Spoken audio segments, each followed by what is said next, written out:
ನಮಸ್ಕಾರ. ನನ್ನ ಚಾನೆಲ್ ಧಾರ್ಮಿಕ ಮತ್ತು ಪೌರಾಣಿಕ ಕಥೆಗಳು. ನಾನು ನಿಮಗೆ ಇವತ್ತು ಮಹಾಭಾರತದ ಸಂಪೂರ್ಣ ಕಥೆ ಹೇಳುತ್ತೇನೆ, ಆರಂಭದಿಂದ ಅಂತ್ಯದವರೆಗೆ. ಮಹಾಭಾರತದ ಕಥೆ ಸಂಪೂರ್ಣ ಮತ್ತು ಸಂಕ್ಷಿಪ್ತವಾಗಿ ಹೇಳುತ್ತೇನೆ. ಮಹಾಭಾರತದ ಕಥೆ ಧರ್ಮ, ಅಧರ್ಮ, ಪ್ರೀತಿ, ದ್ವೇಷ, ತ್ಯಾಗ ಮತ್ತು ಯುದ್ಧಗಳ ಈ ಮಹಾಕಾವ್ಯ ಮಾನವ ಜೀವನದ ಎಲ್ಲ ಅಂಶಗಳನ್ನು ಒಳಗೊಂಡಿದೆ. ಹಸ್ತಿನಾಪುರದ ರಾಜನು ಶಂತನು. ಅವನು ಗಂಗಾದೇವಿಯನ್ನು ಮದುವೆಯಾಗುತ್ತಾನೆ. ಅವರಿಗೆ ಹುಟ್ಟಿದ ಪುತ್ರನು ಭೀಷ್ಮ. ಭೀಷ್ಮನು ತನ್ನ ತಂದೆಯ ಸಂತೋಷಕ್ಕಾಗಿ ಬ್ರಹ್ಮಚರ್ಯ ವ್ರತ ತೆಗೆದುಕೊಳ್ಳುತ್ತಾನೆ. ನಂತರ ಶಂತನು ಸತ್ಯವತಿಯನ್ನು ಮದುವೆಯಾಗುತ್ತಾನೆ. ಸತ್ಯವತಿ ಮತ್ಸ್ಯಗಂಧಿ ಎಂದು ಕರೆಯುತ್ತಿದ್ದರು, ಏಕೆಂದರೆ ಆಕೆಯಿಂದ ಮೀನು ವಾಸನೆ ಬರುತ್ತಿತ್ತು.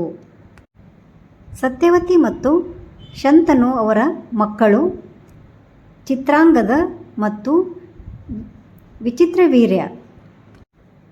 ವಿಚಿತ್ರವೀರ್ಯನಿಂದ ಮುಂದಿನ ಪೀಳಿಗೆ ಹುಟ್ಟದೇ ಇದ್ದಾಗ ಋಷಿ ವ್ಯಾಸ ಅವರ ಮೂಲಕ 3 ಪುತ್ರರು ಜನಿಸುತ್ತಾರೆ. ಅವರು ಧೃತರಾಷ್ಟ್ರ, ಅಂಧ, ಪಾಂಡು ಮತ್ತು ವಿದುರ. ಮುಂದೆ ಧೃತರಾಷ್ಟ್ರನಿಗೆ 100 ಮಕ್ಕಳು ಹುಟ್ಟುತ್ತಾರೆ. ಇವರು ಕೌರವರು. ಅದರಲ್ಲಿ ಮುಖ್ಯನು ದುರ್ಯೋಧನ. ಪಾಂಡುವಿಗೆ 5 ಮಕ್ಕಳು. ಅವರು ಪಾಂಡವರು: ಯುಧಿಷ್ಠರ್, ಭೀಮ, ಅರ್ಜುನ, ನಕುಲ, ಸಹದೇವ. ಪಾಂಡವರು ಮತ್ತು ಕೌರವರು ಒಂದೇ ಅರಮನೆಯಲ್ಲಿ ಬೆಳೆದರು. ದುರ್ಯೋಧನನಿಗೆ ಪಾಂಡವರ ಮೇಲೆ ಅಸೂಯೆ.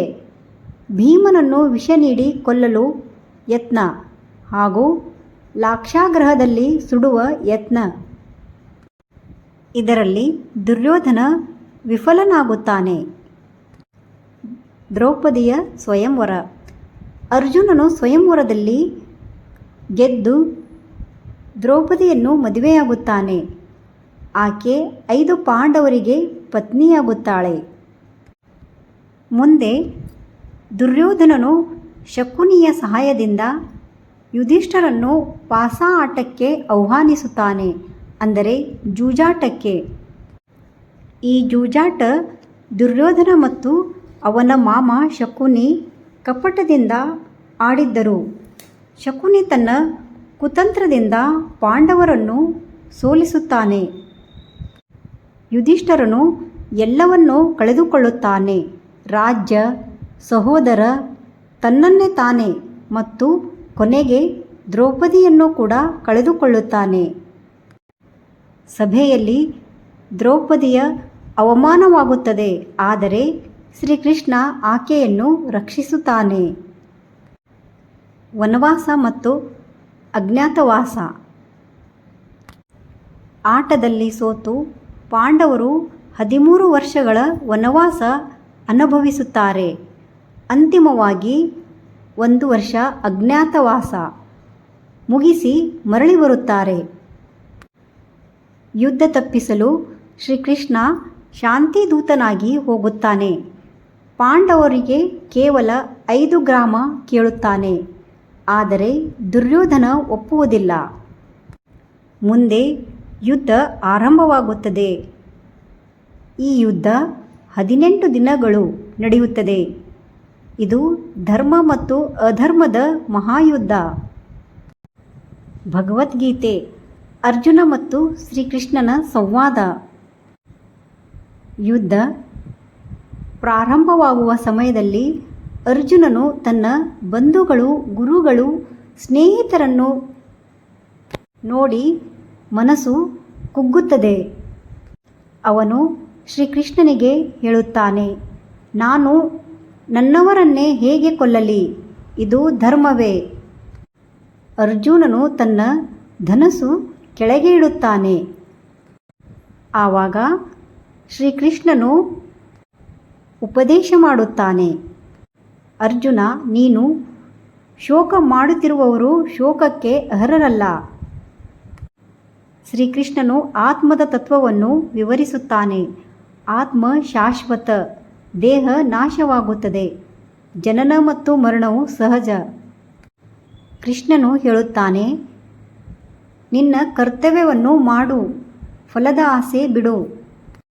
ಮತ್ತೆ ಕೃಷ್ಣನು ಹೇಳುತ್ತಾನೆ, ನನ್ನನ್ನು ಭಜಿಸುವವನು ನನ್ನಲ್ಲೇ ಸೇರುತ್ತಾನೆ. ಕೃಷ್ಣನು ತನ್ನ ವಿಶ್ವರೂಪವನ್ನು ತೋರಿಸುತ್ತಾನೆ.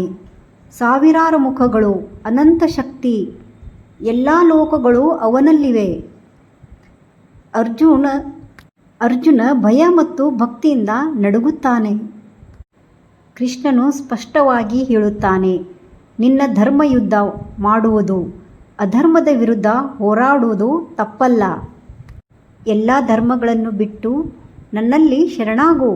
ನಾನು ನಿನ್ನನ್ನು ಎಲ್ಲ ಪಾಪಗಳಿಂದ ರಕ್ಷಿಸುತ್ತೇನೆ. ಆವಾಗ ಅರ್ಜುನನು ಯುದ್ಧ ಮಾಡಲು ಸಿದ್ಧನಾಗುತ್ತಾನೆ. ಯುದ್ಧದ ಪ್ರಮುಖ ಘಟನೆಗಳು: ಭೀಷ್ಮನ ಪತನ, ಅಭಿಮನ್ಯುವಿನ ವೀರಗತಿ, ಕರ್ಣನ ಮರಣ, ಕೊನೆಗೆ ದುರ್ಯೋಧನನ ಅಂತ್ಯ. ಯುದ್ಧದಲ್ಲಿ ಪಾಂಡವರು ಗೆಲ್ಲುತ್ತಾರೆ. ಯುಧಿಷ್ಠರ್ ರಾಜನಾಗುತ್ತಾನೆ. ಕುರುಕ್ಷೇತ್ರ ಯುದ್ಧದ ನಂತರ ಪಾಂಡವರು ಜಯ ಸಾಧಿಸಿದ್ದರು, ಆದರೆ ಅವರ ಮನಸ್ಸಿಗೆ ಶಾಂತಿ ಇರಲಿಲ್ಲ. ಏಕೆಂದರೆ ತಮ್ಮ ಬಂಧುಗಳು, ಗುರುಗಳು ಯುದ್ಧದಲ್ಲಿ ಮೃತಪಟ್ಟಿದ್ದರು. ನಂತರ ಅವರು ರಾಜ್ಯ ತ್ಯಜಿಸಿ ಹಿಮಾಲಯದತ್ತ ಪ್ರಯಾಣಿಸುತ್ತಾರೆ.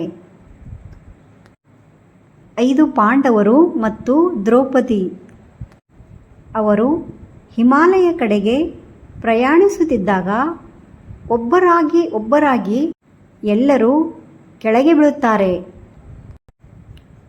ಕೊನೆಯಲ್ಲಿ ಯುಧಿಷ್ಠರ್ ಮಾತ್ರ ಸ್ವರ್ಗ ಸೇರುತ್ತಾನೆ. ಇದು ಮಹಾಭಾರತದ ಸಂಕ್ಷಿಪ್ತವಾದ ಕಥೆ. ನಿಮಗೆ ಇಷ್ಟವಾದಲ್ಲಿ ಲೈಕ್, ಶೇರ್, ಸಬ್ಸ್ಕ್ರೈಬ್ ಮಾಡಿ. ಧನ್ಯವಾದ.